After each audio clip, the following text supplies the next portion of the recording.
പാതയോരത്തിൻ്റെ പ്രിയപ്പെട്ട സൗഹൃദ മനസ്സുകൾക്കെല്ലാം ഒരു നല്ല നിറമുള്ള കാഴ്ചയിലേക്ക് സ്വാഗതം.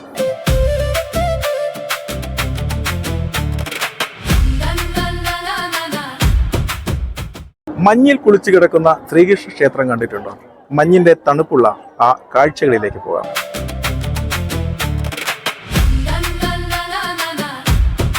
കോഴിക്കോട് ജില്ലയിലെ കൊയിലാണ്ടിയിൽ നിന്നാണ് യാത്ര ആരംഭിക്കുന്നത്. നമുക്ക് പോകേണ്ടത് വയനാട്ടിലെ സുൽത്താൻ ബത്തേരിയിലേക്കാണ്. ഇവിടെ നിന്നും രാവിലെ ഒരു KSRTC ബസ്സുണ്ട് ബത്തേരിക്ക്. അത് കിട്ടാത്തത് കൊണ്ട് താമരശ്ശേരിയിൽ പോയി ബത്തേരിക്ക് ബസ് പിടിക്കാം.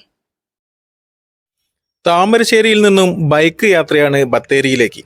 വയനാട് ചുരം പതിവ് പോലെ ബ്ലോക്ക് തന്നെയാണ്. നീണ്ട നിരയായി വാഹനങ്ങൾ ഇങ്ങനെ കെട്ടിക്കിടക്കുന്നുണ്ട്. ബൈക്ക് ആയതുകൊണ്ട് തിരക്കിനിടയിലൂടെ കുഴപ്പമില്ലാതെ കടന്നു പോകാം. തൽക്കാലം കുറച്ച് മുന്നോട്ട് പോയപ്പോൾ ബ്ലോക്കിന്റെ പ്രശ്നം ഇല്ലായിരുന്നു. ചെറുതായി മഴ പെയ്തു തുടങ്ങിയതുകൊണ്ട് വയനാടൻ മലനിരകൾ പച്ചയുടുത്ത് തുടങ്ങിയിട്ടുണ്ട്. എത്ര തവണ കടന്നു പോയാലും ഇവിടുത്തെ കാഴ്ചകൾ എപ്പോഴും പുതുമയുള്ളതായി തോന്നാറുണ്ട്.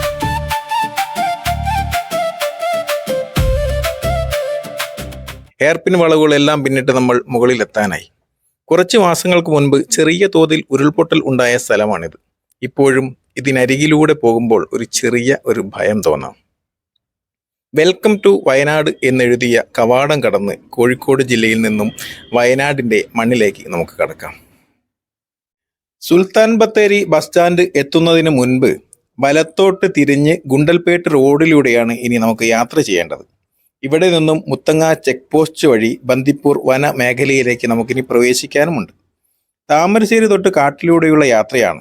ഇനി യാത്ര ചെയ്യാനുള്ളതും കൊടും കാട്ടിലൂടെ തന്നെ. ഈ വഴിയെ യാത്ര ചെയ്യുമ്പോഴും വന നിയമങ്ങൾ കർശനമായും പാലിക്കേണ്ടതുണ്ട്. മുത്തങ്ങ വഴിയുള്ള ഈ യാത്ര നിങ്ങൾക്ക് മികച്ച ഒരു അനുഭവമായിരിക്കും.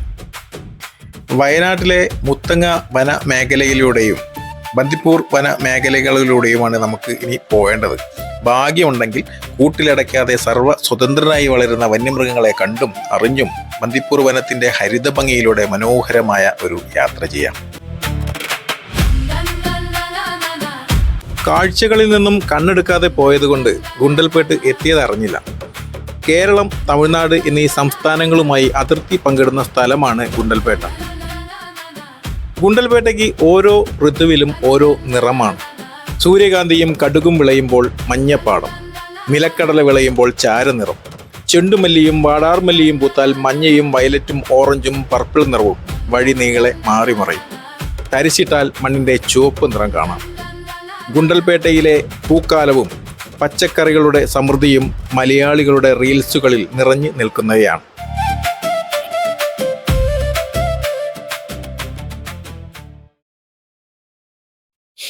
ഗുണ്ടൽപേട്ടും കഴിഞ്ഞ് ഒരു 10 കിലോമീറ്ററിലധികം നമ്മൾ സഞ്ചരിച്ചിട്ടുണ്ടാവും. എത്തി നിൽക്കുന്നത് അങ്കള എന്ന ടൗണിലാണ്. പച്ചക്കറികളും പൂക്കളും വിരിയുന്ന ഒരു കന്നഡ ഗ്രാമം. ഗ്രാമീണതയുടെ മാസ്മരിക ഭംഗിയുള്ള കർണാടകയിലെ ഉൾനാടൻ ഗ്രാമം എന്ന് വേണമെങ്കിൽ അങ്കളയെ വിശേഷിപ്പിക്കാം. ഊട്ടിയിലേക്ക് പോകാൻ പറ്റുന്ന ഒരു റോഡ് കൂടിയാണിത്.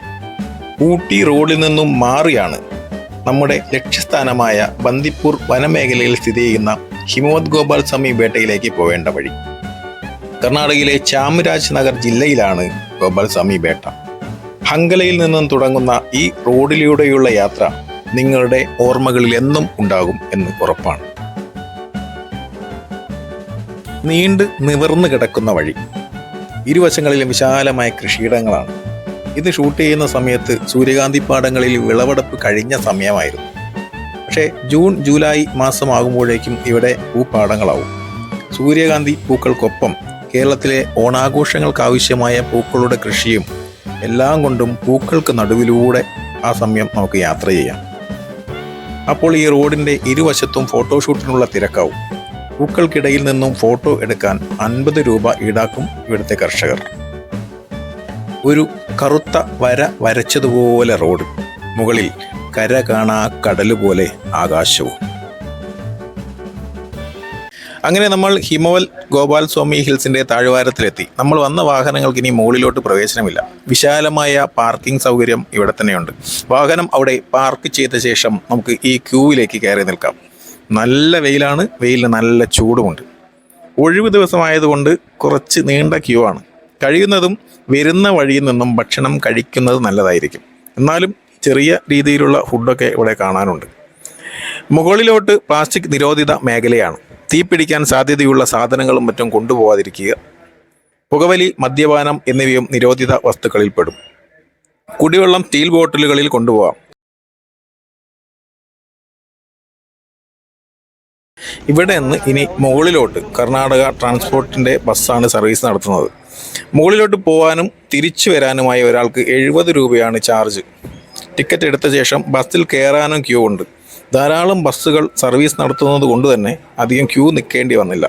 പിന്നെ പ്രത്യേകം ശ്രദ്ധിക്കേണ്ട ഒരു കാര്യം, രാവിലെ 8:30 മുതൽ വൈകിട്ട് 4 മണി വരെയാണ് ഇവിടെ മുകളിലോട്ട് പോകാനുള്ള ടിക്കറ്റ് കിട്ടുള്ളൂ.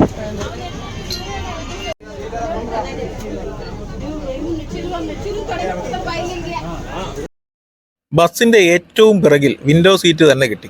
ഇനി ഹിമവത് ഗോപാൽസ്വാമി ഹിൽസിൻ്റെ മുകളിലോട്ടുള്ള യാത്ര തുടങ്ങാം. താഴ്വാരത്തിലെ ചൂടിൽ നിന്നും ബസ് കയറ്റം കയറി തുടങ്ങുകയാണ്. കൊടും കാട്ടിനുള്ളിലൂടെയാണ് യാത്ര എന്നതുകൊണ്ട് ഭാഗ്യമുണ്ടെങ്കിൽ വന്യമൃഗങ്ങളെ കാണാം. മനോഹരമാണ് കുന്നിൻ മുകളിലോട്ടുള്ള യാത്ര. ചെങ്കുത്തായ ചുരം കയറണം. താഴ്വാരത്ത് ചൂടായിരുന്നെങ്കിൽ മുകളിലെത്തുമ്പോഴേക്കും തണുപ്പായി വരും. മഴക്കാലവും മഞ്ഞുകാലവുമാണ് ഇവിടെ വരാനുള്ള നല്ല സമയം. കുറഞ്ഞ ദൂരമേ ഈ ബസ് യാത്രയുള്ളൂ എങ്കിലും ദൂരെ താഴ്വാരത്ത് കർണാടകയുടെ കൃഷിയിടങ്ങളുടെയും ഗ്രാമങ്ങളുടെയും പറഞ്ഞറിയിക്കാൻ പറ്റാത്ത കാഴ്ചകളാണ് ഈ യാത്ര നമുക്ക് സമ്മാനിക്കുക. ബസ് ലക്ഷ്യസ്ഥാനത്തെത്തി നിന്നു. ഇനി ഇതിൽ നിന്നും ഇറങ്ങാം. കാറ്റിന്റെ നേർത്ത ശബ്ദത്തിനൊപ്പം ഗോവിന്ദവിളികളും ശംഖിന്റെ നാദവും ഉയർന്നു കേൾക്കാം. ഇതാണ് കാറ്റ് കഥ പറയുന്ന ഹിമവത് ഗോപാൽസ്വാമി ബേട്ട. ബന്ദിപ്പൂർ ദേശീയ ഉദ്യാനത്തിലെ ഏറ്റവും ഉയരമുള്ള കുന്നാണിത്.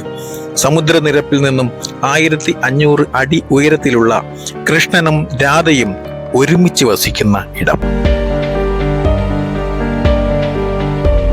ഏകദേശം ഒരു 700 വർഷത്തിലധികം പഴക്കമുള്ള ഒരു ക്ഷേത്രമാണിത്. എപ്പോഴും കോടമഞ്ഞ് നിറഞ്ഞു നിൽക്കുന്ന സ്ഥലമായതുകൊണ്ടാണ് ഇവിടുത്തെ കൃഷ്ണന് ഹിമവത് ഗോപാൽസ്വാമി എന്ന പേര് വന്നത്.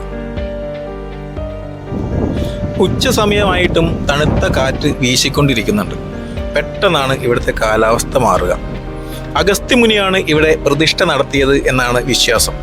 ദക്ഷിണ ഗോവർദ്ധനഗിരി എന്നും ഈ ക്ഷേത്രം അറിയപ്പെടുന്നുണ്ട്. ഹൊയ്സാല രാജഭരണ കാലഘട്ടത്തിൽ AD 1315 ചോള രാജാക്കന്മാരാണ് ഈ ക്ഷേത്രം നിർമ്മിച്ചത്.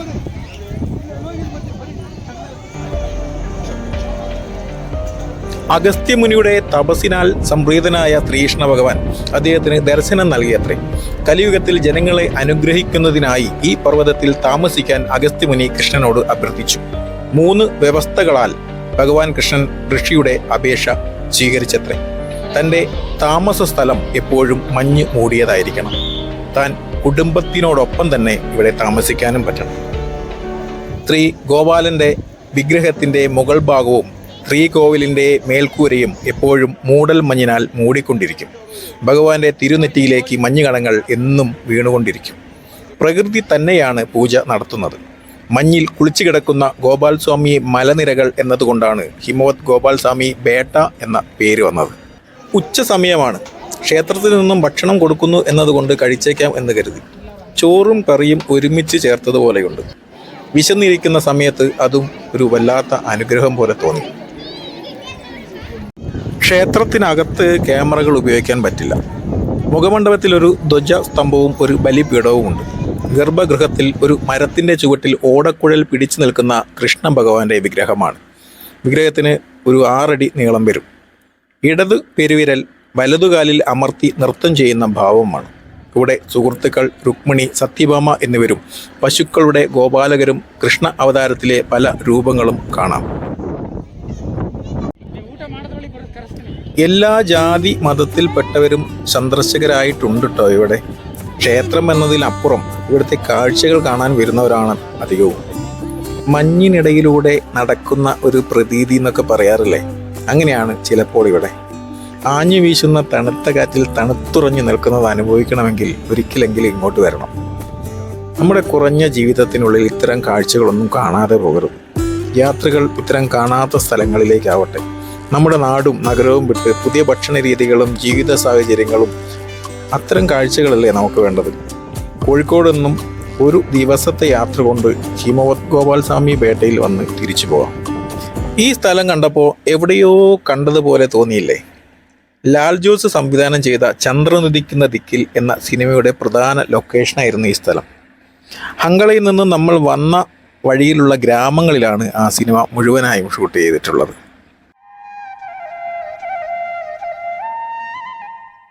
തമിഴ്നാടിനെയും കേരളത്തെയും കർണാടകത്തെയും ഒരുപോലെ വിറപ്പിച്ച കാട്ടുകള്ളൻ വീരപ്പൻ വന്നിരുന്ന ഒരു ക്ഷേത്രം കൂടിയാണത്രേ ഹിമവത് ഗോപാൽസ്വാമി പേട്ട.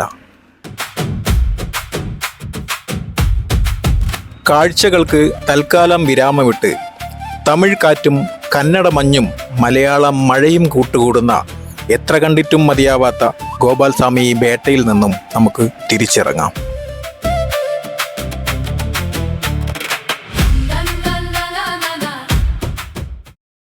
പാതയോരത്തിൻ്റെ ഈ അധ്യായം ഇവിടെ അവസാനിക്കുകയാണ്. ഇനി നല്ലൊരു യാത്രയിൽ നിറമുള്ള കാഴ്ചകളിൽ ഞങ്ങളോടൊപ്പം നിങ്ങളും ഉണ്ടാവുമെന്ന വിശ്വാസത്തോടുകൂടി തൽക്കാലം വിടവാങ്ങും.